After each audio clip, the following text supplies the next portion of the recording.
दोस्तों, आप सबका हमारे इस विशेष कार्यक्रम में हार्दिक स्वागत है।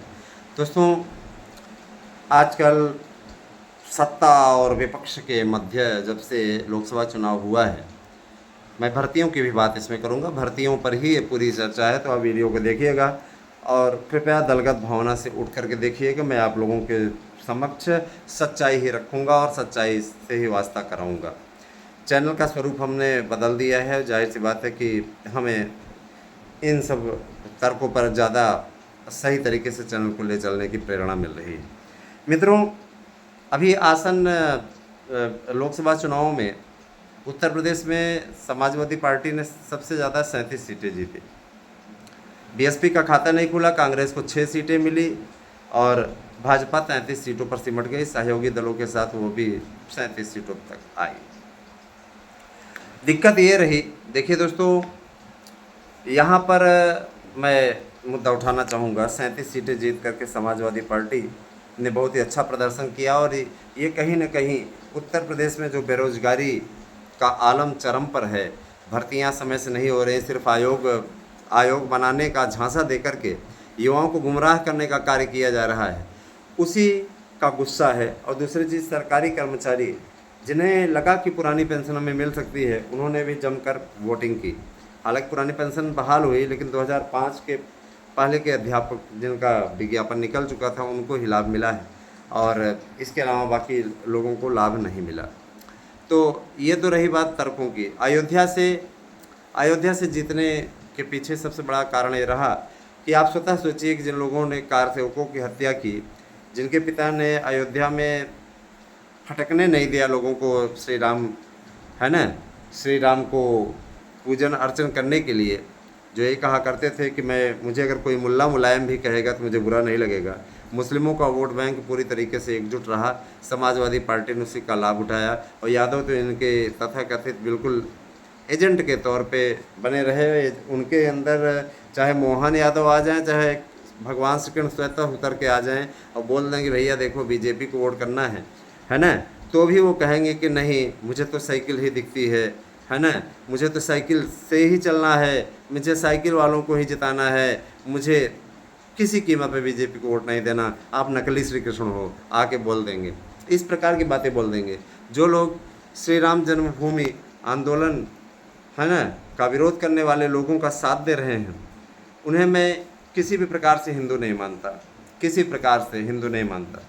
क्योंकि श्री राम जन्मभूमि का विरोध करने वाले, श्री राम जन्मभूमि के उद्घाटन में ना जाने वाले, मंदिर के उद्घाटन में न जाने वाले लोग हिंदू कैसे हो सकते हैं? उनकी आस्था मर गई है क्या? बहरहाल, मेरा ये मुद्दा यहाँ पर चर्चा का विषय है। चर्चा के केंद्र में है बेरोजगारी। तो देखिए, मैं आपको बताना चाहूँगा, वर्ष 2012 की बात है। मुलायम सिंह के नेतृत्व में समाजवादी पार्टी बम्पर सीटें जीत करके विधानसभा में सबसे बड़ी पार्टी बनी और सत्ता में आई। सत्ता में आने के पश्चात युवा नेतृत्व उकेरने के उद्देश्य से अखिलेश यादव, जो कि मुलायम सिंह यादव के लड़के हैं, इनको मुख्यमंत्री बनाया गया। युवाओं को बड़ी उम्मीद थी, इन्होंने बड़े बड़े वादे किए थे।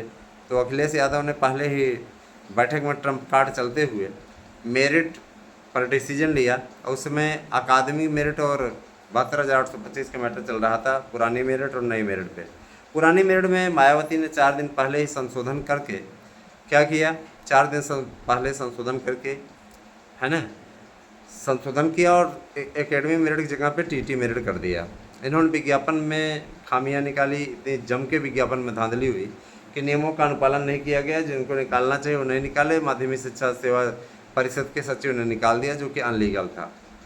कोर्ट में मामला पहुंचा। काफ़ी दिनों तक कोर्ट में चक्कर काटने के बाद अरुण टंडन की अदालत में जब ये मामला पहुंचा, तो लंबे समय तक सुनवाई हुई। पहले है ना सुधीर अग्रवाल की बेंच में पहुंचा था, तो माननीय सुधीर अग्रवाल ने भी इसको रद्द कर दिया। फिर उसके बाद में ये मैटर पहुंचा जा कर के अरुण टंडन जी की अदालत में, तो वो काफ़ी दिनों तक सुनवाई किए।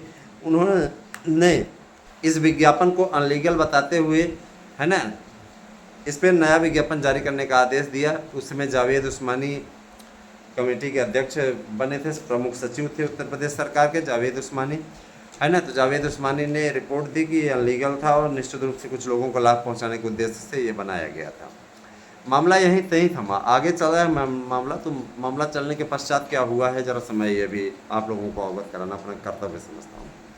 इन लोगों ने क्या किया, शिक्षकों की भर्ती के लिए इन लोगों ने मेरिट बदलने और पूरी रिपोर्ट दाखिल वहाँ पे किया, और उसके बाद में अरुण टंडन जी ने सुनवाई के दौरान ही नया विज्ञापन एकेडमिक मेरिट पे निकालने का आदेश जारी किया। विज्ञापन आया, विज्ञापन 7 दिसंबर 2012 को आया। उसके बाद में आवेदन की प्रक्रिया स्टार्ट हुई। एक ज़िले से मैं बताना चाहूँगा, एक ज़िले से 500 रुपये बतौर शुल्क वसूले गए, है ना। और इस प्रकार से देखा जाए 700 से 800 रुपये कुल मिला के आवेदन पे खर्च हुए, क्योंकि उसमें साइट नहीं चल रही थी तो लोगों ने ठेका दे दिया था। 2-2 बजे रात लोग जा कर के फार्म भर रहे थे। फीस जमा करने के लिए बैंकों में कतारें लगती थी, 12 बजे रात से ही वो बैंकों में कतारें लगा लेते थे। और किसी प्रकार से कुछ लोग ऑनलाइन भी जमा कर दे रहे थे, उस समय ऑनलाइन उतना ज़्यादा प्रचलित नहीं था। मैटर बढ़ता गया। कुल मिलाकर के एक एक व्यक्ति ने 60-60 ज़िले से फार्म डाले। 40 से लेकर 45 हज़ार रुपये तक उन्होंने खर्च किए। ये गरीबों का पैसा था, ये ईमानदार लोगों का पैसा था, ये उन मेहनत करने वालों का पैसा है, ध्यान दीजिएगा, जिन्होंने 2 वक्त भूखे रह करके, ज़मीन गिरवी रख करके, है ना, क्या किया, पैसा एकत्र किया। तो ये सारी चीज़ें हुई दोस्तों। फिर मैं बताता हूँ आपको कहाँ गई असली कहानी। अच्छा, मैटर चलता गया। 4 फरवरी आई, है ना। उसके पहले ही 30, ध्यान दीजिएगा, 30 जनवरी को अरुण टंडन महोदय सुनवाई करते हुए याचिका में एकेडमिक मेरिट को सफल घोषित करते हुए उन्होंने टीटी मेरिट को रद्द कर दिया, पुराने विज्ञापन को रद्द कर दिया। और इसके बाद में फिर असली खेला शुरू होता है। लोगों ने याचिका की, डबल बेंच में मनोज मिश्रा के नेतृत्व में एक बेंच थी, उस पर याचिका की। और 4 फरवरी को 2011 को जैसे ही काउंसलिंग स्टार्ट हुई, काउंसलिंग के पहले इनका ड्रामा देखिए। ये लोग वहाँ पे कट ऑफ मेरिट की जगह पे, है ना, जैसे बीएड की काउंसलिंग होती थी, रैंक जारी होती थी, और रैंक जारी करके मजाक उड़ाना स्टार्ट किया उन्होंने।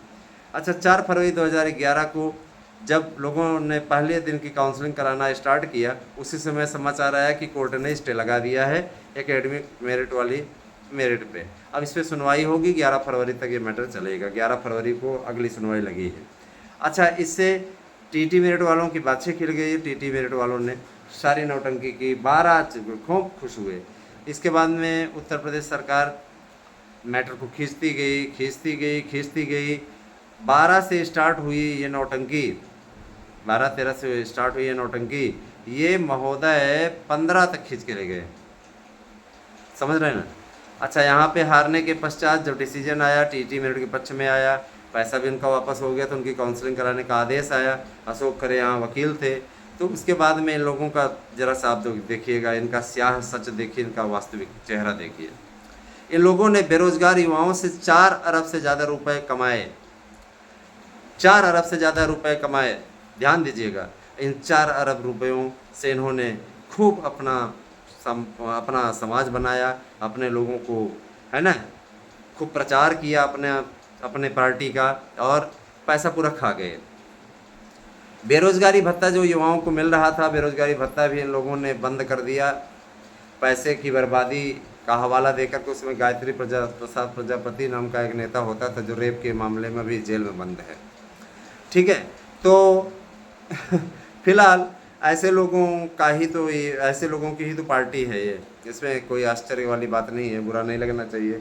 विशेष रूप से जो यादव हमारे से जुड़े हुए हैं उनको बड़ा बुरा लगता है, मुसलमान जो जुड़े हुए उनको बड़ा बुरा लगता है, लेकिन वास्तविकता होती है दोस्तों, इसमें बुरा मानने की बात नहीं है, ठीक है। और मैं दूसरी चीज़ ये कहना चाहूँगा, उसके बाद में फिर इन लोगों ने सर्वोच्च न्यायालय में नौटंकी की, दिखाया कि देखिए हम लोग सर्वोच्च न्यायालय का रुख कर रहे हैं। सर्वोच्च न्यायालय ने तुरंत अंतरिम आदेश जारी किया कि ऐसी बात है, इनकी काउंसलिंग को पूरा कराया जाए। हीरा लाल गुप्ता के नेतृत्व में काउंसलिंग जम के स्टार्ट हुई, और जब 66,665 पद भर गए तो उस समय सरकार भी बदल गई थी, इनकी करारी हार हुई, 49 सीट पे आके सिमट गए। योगी आदित्यनाथ के नेतृत्व में सरकार आई। योगी आदित्यनाथ की सरकार ने वहाँ पर जीती हुई एकेडमिक मेरिट के लिए क्या बोला जानते हैं कि हम इनको हटा नहीं सकते हैं, ताला लग जाएगा स्कूलों में। तो उसके बाद उन्होंने भी टीटी मेरिट का समर्थन कर दिया, टीटी मेड को हालांकि असंवैधानिक ठहरा दिया गया, रद्द भी कर दिया गया इस विज्ञापन को, लेकिन 66,665 रुपये काउंसिल में रोक दी गई और कहा गया कि शेष जितने पद भरे हुए हैं इनको भी, बचे हुए हैं इनको भरा जाए नया विज्ञापन निकाल करके।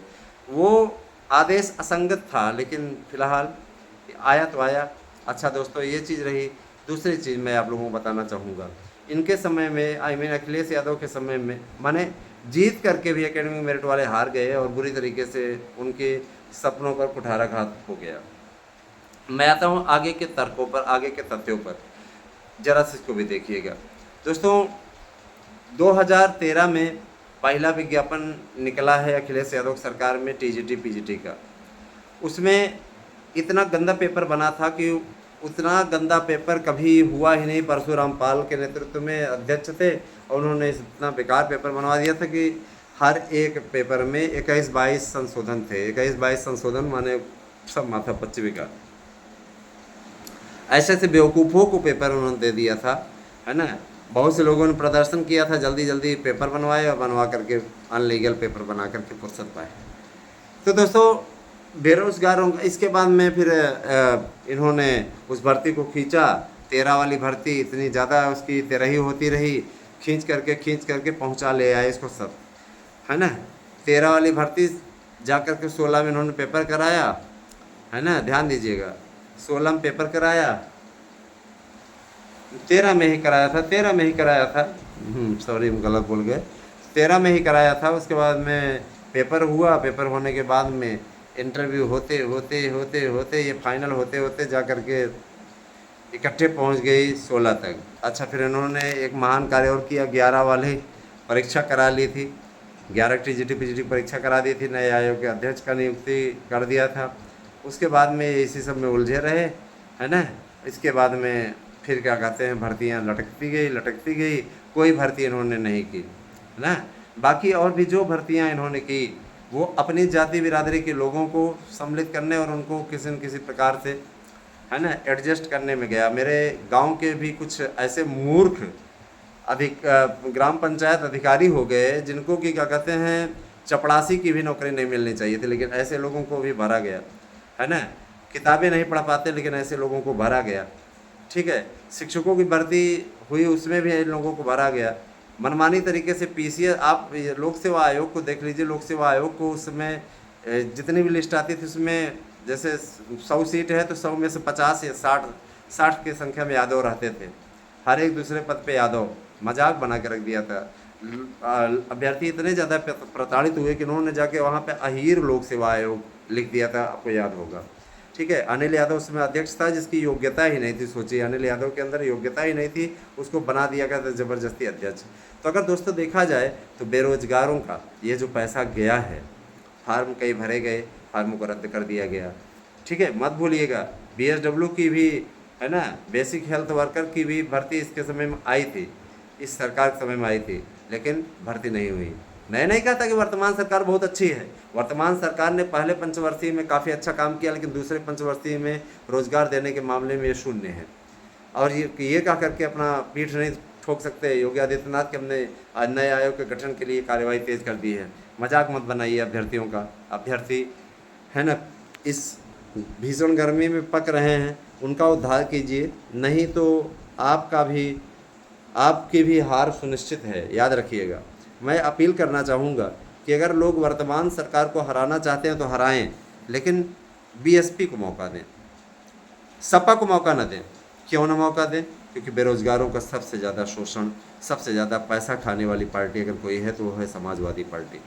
समाजवादी पार्टी ने सिर्फ और सिर्फ अपने स्वार्थ के लिए, अपने निजी स्वार्थ के लिए बर्बाद करने का कार्य किया है। आप फिर भी अगर ऐसी पार्टी का साथ देना चाहते हैं तो दीजिए। जो लोग राम मंदिर का विरोध करते हैं, जो राम का विरोधी हैं, वो हमारे समर्थक हो ही नहीं सकते। जो अवधेश प्रसाद को अयोध्या का राजा बताते हैं, ऐसे व्यक्ति को जिनकी राम के प्रति क्या निष्ठा है कि नहीं है, अयोध्या का राजा है अवधेश प्रसाद। ऐसे लोगों का अगर आप लोगों ने समर्थन किया है, आज अयोध्या नगरी का जो ये विकास है ना, जो ये उठा रहे हैं मुद्दा कि कीचड़ है, ये है, तुम सांसद क्या घंटा बजाने के लिए बने हो क्या? जाके दूर कराओ ना वहाँ पे। कमियाँ ही दूर दिखाओगे क्या? कमियाँ दिखाने के लिए सांसद बने हो? सांसद कोटे से जाके काम कराओ, बाकी सरकार तो वहाँ पे जो प्रोजेक्ट है वो तो काम कर ही रही है। तो ऐसे लोगों को क्या कहा जाए, इनकी मेंटेलिटी को क्या कहा जाए, जो स्वयं को अयोध्या का राजा है। मुँह देखो तो मुँह देख करके ही पता चलता है कितने बड़े राजा हैं ये। अयोध्या के राजा भगवान राम हैं, और अयोध्या वासियों ने हमेशा जो ईश्वर रहे हैं, जब उनके साथ अन्याय किया तो ये तो ठीक है, हराए, कोई बात नहीं। इन्होंने अयोध्या से हराया, लल्लू सिंह को शायद न टिकट देते तो जीत भी जाते, और अयोध्या नगरी से तो ये जीते, लेकिन मिल्कीपुर में सपा का भी वोट कम हुआ है। मिल्कीपुर सीट इतनी आसान नहीं रहने वाली है। अयोध्या वालों को अगर थोड़ा सा भी उनके अंदर नैतिकता बची होगी तो मिल्कीपुर विधानसभा सीट पे समाजवादी पार्टी की जमानत जब्त कराने का काम करेंगे। ठीक है, तो दोस्तों जो भी चीज़ें हैं, बहरहाल हम ये इतना ज़रूर कहना चाहेंगे कि बेरोजगारों की सबसे बड़ी दुश्मन अगर कोई पार्टी है, ध्यान दीजिएगा, आपने खूब प्रदर्शन किया था, खूब लाठियाँ भी खाई थी, आप भी गए थे खूब प्रदर्शन करने, याद करिए। हाई कोर्ट के पास में हम लोगों के ऊपर लाठीचार्ज हुआ था, हम लोग भाग गए थे, बच गए थे, वरना वहाँ पे जितने पकड़े जा रहे थे सवर्णों के खिलाफ, जो यादव से इतर जातियाँ थी उनके खिलाफ FIR कर दी जाती थी, उनके जीवन को बर्बाद करने का खेला किया जाता था। ऐसे लोगों को वोट देंगे क्या? ये परशुराम का सपोर्ट करेंगे, जो राम के विरोधी हो परशुराम का सपोर्ट करेंगे, इनको वोट देंगे हम? अरे राजपूत बिरादरी के मेरे प्यारे मित्रों, इस प्रकार का काम मत करिए। पुरुषोत्तम रूपाला को उनके किए की सज़ा मिल गई है, जो कमेंट उन्होंने किया था कि एक सज़ा मिल गई है, इतने जलील मत बनो मित्रों। आप भाजपा के कोर वोटर हो, मैं आपसे अनुरोध करूंगा कि अगर आप बीजेपी को वोट नहीं देते हैं तो मत दीजिए, आपकी नाराज़गी स्वाभाविक है, लेकिन इसके अतिरिक्त आप समाजवादी पार्टी को भी वोट मत दीजिए। इसके अलावा आप कोई और पार्टी चुन लीजिए जो कि इंडिया गठबंधन से बाहर की हो। इसी सरकार से अच्छा तो BSP की सरकार थी। BSP की सरकार में बम्पर भर्तियाँ आती थी, 88,000 विशिष्ट VTC की भर्ती आई, उसके बाद 72,825 की भर्ती आई। प्राइमरी की ही देख लीजिए तो 2 लाख के लगभग भर्तियां कर दिया मायावती की सरकार ने। TGT का 2011 का विज्ञापन निकाला, 10 का विज्ञापन निकाला, 10 से 11 का निकाला, और मायावती की सरकार में भर्तियां होती थी। तो अगर मैं कहना चाहूँगा कि अगर आप नाराज़ थे, जैसे नाराज़ थे अयोध्या में आप BJP से, तो आप BSP को जिता सकते थे। ऐसे लोगों को वोट देने की कोई आवश्यकता नहीं थी जो राम विरोधी हैं या राम का अस्तित्व ही नहीं मानते। दोस्तों, मैं अपने इस चैनल के थ्रू लगातार इस प्रकार की कमियों पर पर्दा उठाता रहूँगा और समाजवादी पार्टी को धोता रहूँगा। समाजवादी पार्टी ही नहीं, अगर भाजपा में भी किसी प्रकार की कोई कमी रहती है तो मैं आकर के अपने चैनल के थ्रू इन मुद्दों को उठाऊँगा। बेरोजगारों का सबसे बड़ा दुश्मन अगर कोई है तो वो है अखिलेश यादव। ठीक है, आज ध्यान दीजिए, बेरोजगारों का 4 अरब रुपया खाने वाला यह व्यक्ति आज बेरोजगारी पर भाषण दे रहा है। ऐसे लोगों को वोट देंगे क्या? ऐसे लोगों को वोट देने वाले हम ये कहेंगे कि अपने पैरों पर कुल्हाड़ी मारने का काम करेंगे। अतः समाजवादी पार्टी को वोट मत दीजिएगा, मैं आप लोगों से अनुरोध करूंगा, क्योंकि बेरोजगारों के सपनों का हथियार अगर कोई है तो समाजवादी पार्टी है। बेरोजगारों के 4 अरब रुपए केवल 72,825 से खा गए, और आज तक वो पैसा न तो वापस हुआ और न ही उस पर किसी प्रकार का कोई एक्शन लिया गया। विज्ञापन लीगल होते हुए भी उस पर कोई कार्रवाई नहीं हुई। ऐसे लोगों को वोट देंगे क्या? छोड़िए इनको। अगर आपको फिर भी बीजेपी को भी वोट नहीं देना तो मत दीजिए, आप BSP को वोट दे दीजिए, लेकिन इनको मत चुनिए, है ना। इन लोगों के अंदर किसी प्रकार की नैतिकता, किसी प्रकार की सामाजिकता नहीं है। बेरोजगारों के सपनों के हत्यारे हैं अखिलेश यादव और उनकी पार्टी। मैं इसलिए कह रहा हूँ, है ना, सपनों के हत्यारे कह रहा हूँ, ध्यान दीजिएगा, और किसी पे व्यक्तिगत कमेंट नहीं है। 4 अरब रुपए इनकी जेब में चले गए, उस पर इन्होंने आज तक नहीं बोला कि पैसा नहीं वापस हुआ या हमने पैसा वापस नहीं किया। 72,825 की भर्ती पे मुझे याद है जब ये विधानसभा का चुनाव हो रहा था 22 का, उस समय महोदय का क्या कहना था, हम आएंगे तो काउंसलिंग करा लेंगे। करा लो, काउंसलिंग करा दो ना। हाँ, 27 के लिए दम भर रहे हैं। बेरोजगारों ने खूब वोट दिया जम के, 111 सीटें आई, उस समय बरगला करके आए 111 सीट तक। उसके बाद में राहुल गांधी ने पूरा जोर लगाया। राहुल गांधी ने अलग ही तरीके का तर्क दिया, उनका तर्क गजब का था। इतना हाथ पैर मारने के बाद में 99 सीटें आई 543 में। जाहिर सी बात है 18% होता है ये कुल 543 में से, तो 18% पा करके कोई टॉप तो नहीं माना जा सकता ना। तो यही सारी चीज़ें हैं दोस्तों। देखिए, मैं खरी बात कहता हूँ, खरी बात सुनता हूँ। मुझे किसी भी प्रकार से संदेह या है ना संदेह वाली बातें करना या मनमानी बातें करना ये ना तो पसंद है और ना मैं ये करता हूँ। आपको भी चाहिए, आप चैनल का सपोर्ट कीजिए। रेगुलर हम आप लोगों के बीच में इसी प्रकार की वीडियो लेके आएंगे। बहुत बहुत धन्यवाद। कैसी लगी हमारी ये video? Thank you. Have a nice day.